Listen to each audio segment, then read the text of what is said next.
Tout est lié au changement climatique. Les réchauffements de la température de surface est lié directement à la température de l'air. Donc, c'est vraiment les changements climatiques. La couche intermédiaire froide et la formation de glace sont reliées aux températures de l'air en hiver, qui se réchauffent 2 fois plus vite qu'en été pour notre région. Tandis que les eaux profondes, le réchauffement très dramatique de au-dessus d'1 degré en 10 ans est dû à un mélange plus riche en eau du Gulf Stream, mais qui a déjà été identifié comme une conséquence de changements de patron de circulation océanique induits par le changement climatique. La couche de surface, donc en hiver, elle va être très épaisse. Elle va atteindre en moyenne 75 mètres. En été, c'est là où c'est le plus stratifié, puis on parle genre d'une dizaine de mètres tout au plus. La couche intermédiaire froide va être en dessous des eaux de surface, descendre jusqu'à une centaine de mètres ou peut-être 120 mètres. Puis tout ce qui est plus profond que ça va être considéré comme des eaux profondes. On va commencer par une prise d'échantillon d'eau. Donc, on va avoir une bouteille avec les extrémités déjà ouvertes qui va être prête à capturer un échantillon d'eau avec une flotte par-dessus qui, lorsqu'elle va taper l'eau, va refermer cette bouteille-là pour emprisonner de l'eau. Si on voit un réchauffement de l'ordre de 1 degré par 100 ans dans la température de l'air au-dessus du golfe Saint-Laurent, on voit le même changement dans les eaux de surface. Par contre, nos hivers se réchauffent 2 fois plus rapidement que nos étés. Alors, l'effet sur la couche intermédiaire froide est d'autant plus dramatique. On voit un amincissement et un réchauffement de cette couche-là depuis les 40 dernières années, qui est assez phénoménal, si on peut parler.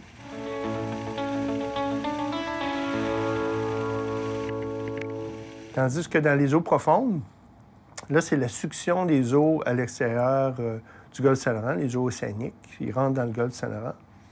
Ces eaux-là sont caractérisées par un mélange d'eau chaude du Gulf Stream et d'eau froide du Labrador.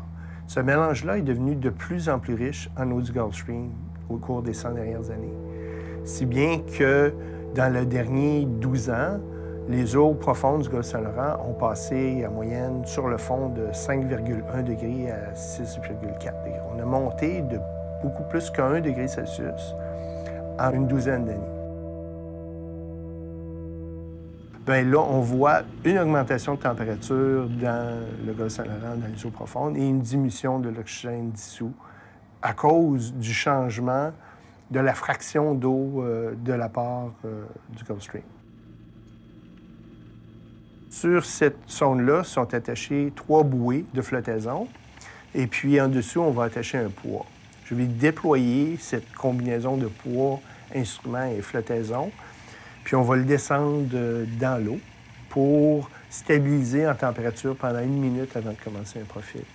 Au bout d'1 minute, à ce moment-là, pendant cette période-là, le technicien va vider notre échantillon d'eau dans un thermos qu'on va pouvoir échantillonner pour avoir les sels nutritifs analysés en laboratoire plus tard. ou la perte du couvert de glace permet beaucoup plus d'érosion côtière. Donc, la glace joue deux rôles. Quand elle se rend sur les côtes, bien, elle empêche les vagues qui arrivent de faire de l'érosion. Donc, tout est gelé dans un pain sur la côte. Quand on a de la glace au large, bien, elle empêche même la formation de ces vagues-là de se propager, d'arriver en premier lieu.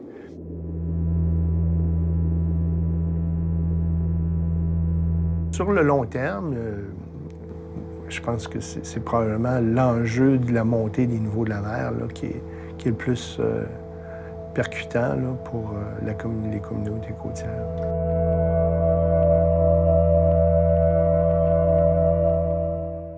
Bien, en fait, moi, je vais analyser toutes les données pour établir les températures moyennes, les tendances, tout ça. Alors, je vais donner vraiment des produits à valeur ajoutée, si on veut, aux biologistes. Puis, eux, il faut déjà qu'ils aient une idée de connaître l'effet de la température sur leurs espèces respectives. Dès lors, avec les données que je vais fournir, et les prévisions et les mesures, ils vont pouvoir avoir une idée de l'effet positif ou négatif sur leurs différentes espèces.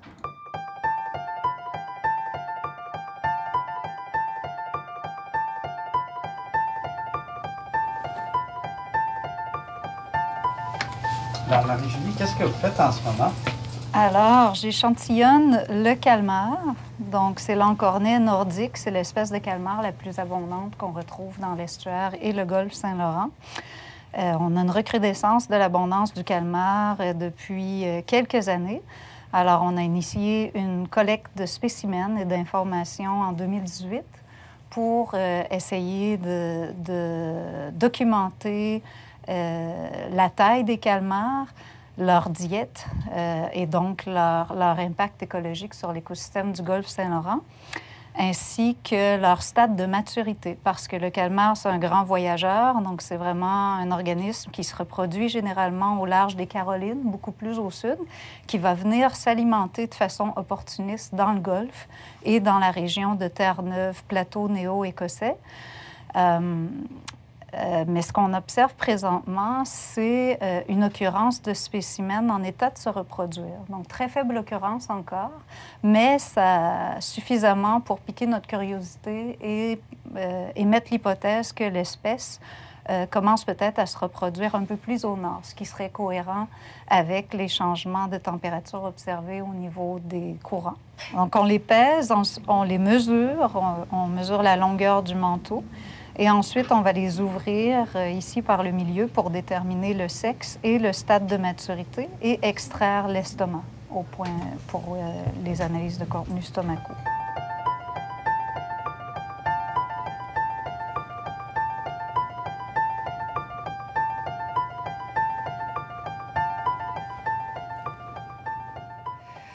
Donc, au niveau du réchauffement de la température de l'eau, ce qui va se passer en termes d'organismes, au niveau de la composition en espèces dans le système, c'est qu'on va avoir des perdants et des gagnants. On est dans le golfe Saint-Laurent à la confluence des systèmes d'eau froide qui viennent de l'Arctique et d'eau chaude qui viennent du sud. Donc, on a des espèces d'eau froide qui sont à la limite sud de leur aire de distribution et on a des espèces associées à des eaux plus chaudes qui vont fréquenter le système, souvent sur une base saisonnière, en provenance de ces eaux chaudes-là du sud. Donc, avec le réchauffement, ce qui se passe, c'est que les espèces d'eau froide sont défavorisées, alors que les espèces d'eau chaude sont favorisées. L'encornet rouge nordique, qui est l'espèce de calmar la plus commune dans le golfe Saint-Laurent. L'abondance du calmar dans ce relevé-là, à chaque année, au mois d'août, augmente depuis, je vous dirais, les 5 dernières années. Au niveau des phénomènes physiques, l'augmentation de la température dans la couche profonde, elle est soutenue, le signal est très clair. Au niveau de la biologie, on observe encore beaucoup de variabilité interannuelle. C'est ce qui arrive quand on regarde les organismes. Donc, on a des tendances, mais elles sont encore très variables. Donc ici, on est en présence d'un mâle immature. Donc, on voit le complexe spermatophorique ici, qui nous indique que c'est un mâle. Et puis, il y a presque rien dans l'estomac. L'estomac est situé en dessous ici. Donc, on voit qu'il y a présentement seulement du fluide dans l'estomac, très peu très peu de contenu stomacaux chez ce spécimen. Étant donné cette association étroite-là entre le calmar et le courant d'eau chaude, on étudie le calmar comme un indicateur de l'influence accrue des eaux chaudes dans le système et sur l'écosystème en général. Donc, ce qu'on observe depuis quelques années, c'est une augmentation dans l'abondance du calmar qui est associée à l'augmentation de la température. Avec une tendance à l'augmentation de la température soutenue, on constate l'apparition d'espèces qu'on retrouvait avant peu au sud. Elles viennent maintenant s'alimenter dans le système. Et les espèces d'eau froide qu'on retrouve dans le Golfe, dont certaines espèces commerciales comme la crevette nordique, le nom le dit, le flétan du Groenland, ça, ce sont des espèces d'eau froide. Ces espèces-là semblent désavantagées. La première réponse d'un organisme à des conditions défavorables dans l'environnement, ça va être de se déplacer pour essayer de retrouver des conditions favorables. Donc, au niveau de la crevette nordique, on voit vraiment un déplacement, une concentration de la crevette dans des aires de distribution où les conditions de température sont encore favorables. On constate également une diminution de l'abondance dans le relevé scientifique du MPO. Ça nous indique que la productivité de la crevette est présentement affectée négativement par l'augmentation de la température.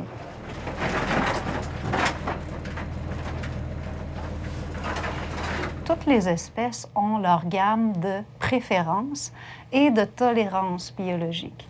Donc, tant qu'on demeure à l'intérieur des seuils de tolérance des espèces en termes de température, on n'aura pas trop d'effet au niveau de la biodiversité. Mais dès que la température va excéder les seuils de tolérance supérieurs de certaines espèces, là, on va avoir une diminution potentielle de la richesse spécifique.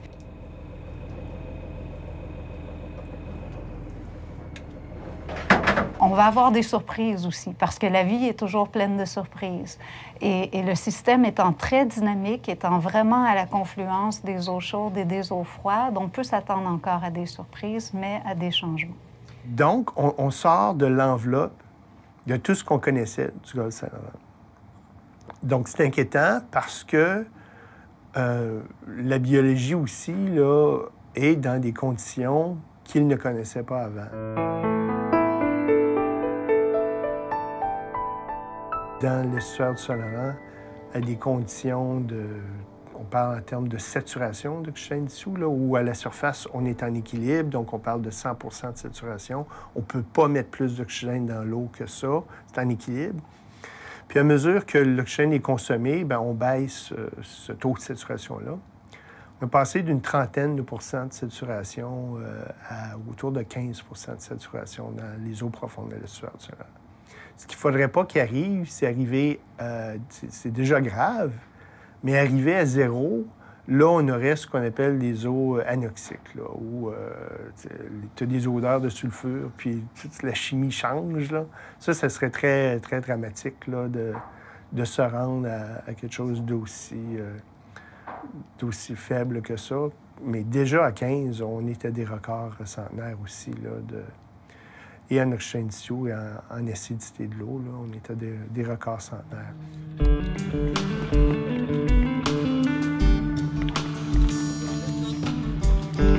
Un des impacts qu'on observe en ce moment, pas seulement dans le golfe du Saint-Laurent, mais vraiment partout dans le monde, c'est une diminution de la taille des espèces de poissons.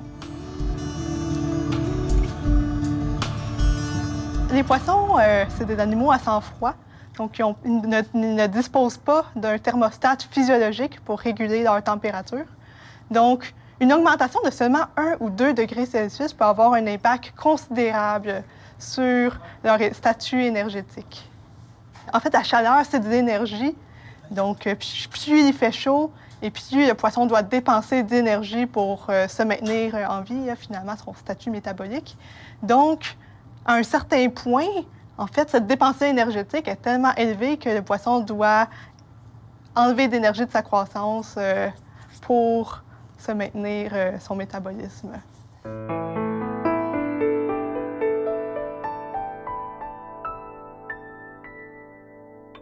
Le stock de sébaste est en explosion présentement. On est à au-dessus de 4,5 millions de tonnes de sébaste presque pas pêchés en plus, dans le système du golfe Saint-Laurent, estuaire golfe Saint-Laurent, au sens très large.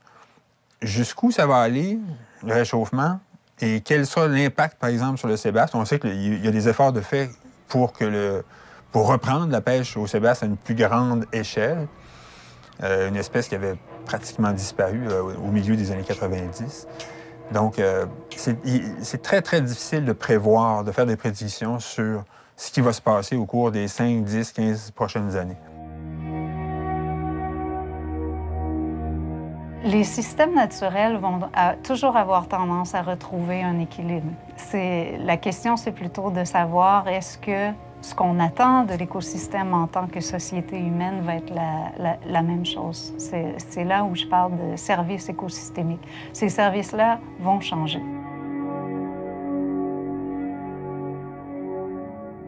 Peut-être falloir rediriger une partie de nos pêches, une partie de la capture et de la transformation en fonction de ça. Mais l'idéal, ce serait de rester dans des paramètres connus, ce serait de protéger nos eaux, de garder des seuils d'oxygène qui sont acceptables pour les espèces qu'on connaît bien, pour lesquelles on a des marchés, qui sont le crabe des neiges, le homard, la crevette, puis le retour du sébaste éventuel d'ici quelques années. Donc, tous les changements qui sont très subis occasionnent de très forts désagréments, tant aux pêcheurs qu'aux transformateurs.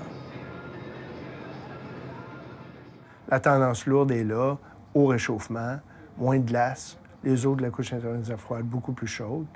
Les eaux profondes, on va atteindre à un moment donné un maximum de 100 % d'eau du Gulf Stream.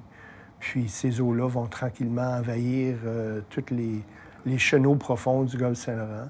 Puis là, on va atteindre vraiment le Golfe Saint-Laurent le plus chaud qu'il peut être, là, à ce moment-là.